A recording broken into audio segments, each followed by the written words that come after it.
This is a graph of the U.S. national debt to GDP for the last 100 years, without dates. Here's the national debt from funding World War II, and this is the national debt today. So what year was this? When the national debt stopped decreasing and immediately started increasing.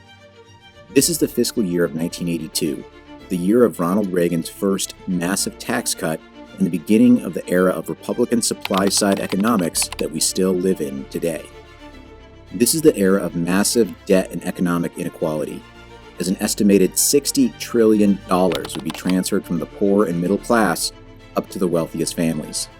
Every Republican administration since Reagan has followed the exact same supply-side economics model, claiming tax cuts will bring massive growth.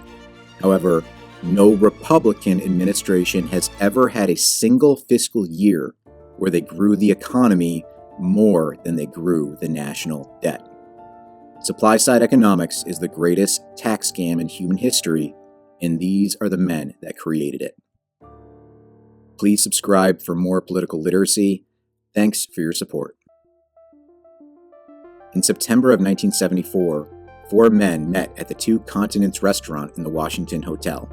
They were there to find an answer to the biggest problem facing the Republican Party. How do they reverse 40 years of Democrat-led demand-side Keynesian economics and lower taxes for wealthy families and corporations? It was an impossible problem for the GOP, but on this day, two representatives from the Gerald Ford administration were meeting with an economist and a journalist who would go on to become the fathers of supply-side ideology, a fiscal policy based on nothing but Republican desperation and fantasy. Jude Wanniski was the associate editor of the Wall Street Journal and a staunch opponent of the demand-side Keynesian economy Democrats have created since the New Deal. Even by the most conservative estimates, the economy created by the Democratic Party was easily the strongest and most prosperous in human history. Programs such as Social Security, unemployment insurance, the GI Bill, Medicare, Medicaid, and others saw a massive transfer of wealth from the richest families to the newly formed American middle class. And in response, the middle class powered the whole economy. People were happy and prosperous.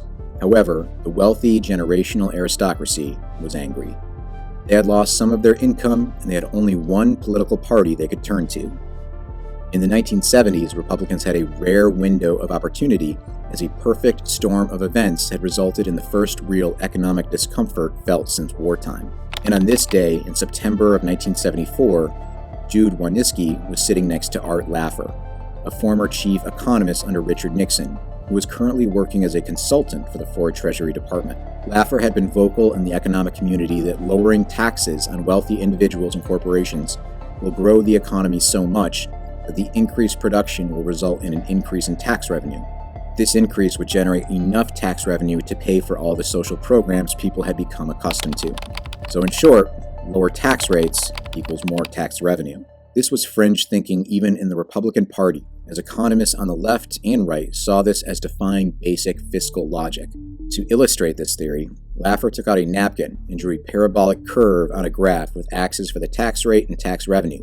His message: when the tax rate on wealthy individuals and corporations surpasses a certain point, it diminishes incentives to produce, and therefore tax revenue will decrease as the top tax rate increases. Now, it's important to understand that the Laffer curve doesn't prove anything, but explains the theory so simply that legislators and even everyday Americans can understand it. It was essentially brilliant, simplistic marketing material. The three men sitting around Laffer were salivating over this simple sketch on a napkin. Donald Rumsfeld loved it so much, he asked Laffer to pitch this concept to President Ford immediately, which he did. Ford saw through the scam and quickly dismissed it.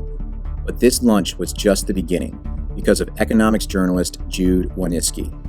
Wanniski was entranced by the Laffer curve so much that he took the famous napkin from that fateful meeting and began writing the playbook for selling this new economic theory.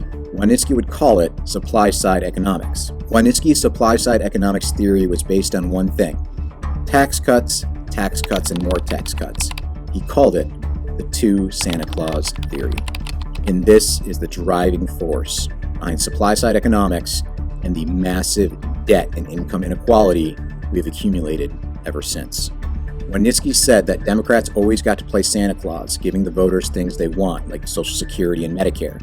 Wanniski said that instead of trying to cut spending on these things, that Republicans would just play a second Santa Claus that offers to cut taxes in addition to the social programs Democrats provide.